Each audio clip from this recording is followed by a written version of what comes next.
Hi, I'm Will Wallace. I'm a Director in Public Affairs in APCO Worldwide's London office.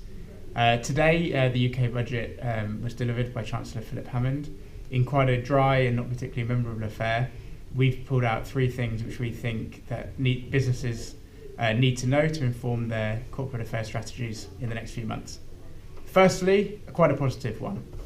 The industrial strategy, produced with much fanfare a couple of months ago, looks like it's actually going to go the distance in terms of informing the government's Brexit plan. As with ever, the winners have been picked: 5G, driverless cars, clean tech, STEM were really pulled out of this. Business rate relief was a big centrepiece of the budget, and there was increased focus again on corporation tax coming down, greater investment in skills, R&D, and building a technical economy.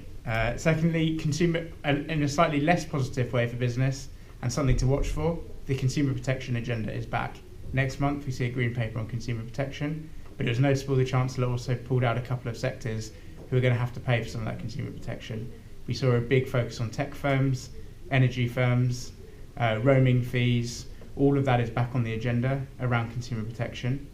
And we also saw that a lot of this can have to be paid for by the self-employed. For businesses, that could be a question in terms of being able to attract the right talent, flexibility of employment, and other issues post-Brexit are going to be very important to consider.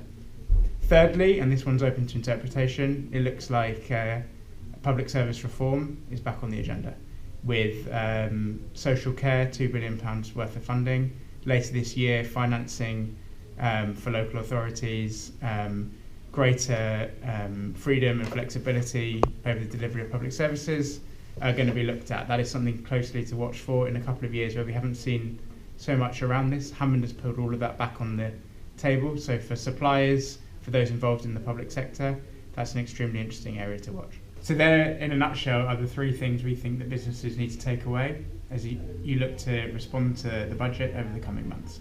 Thank you.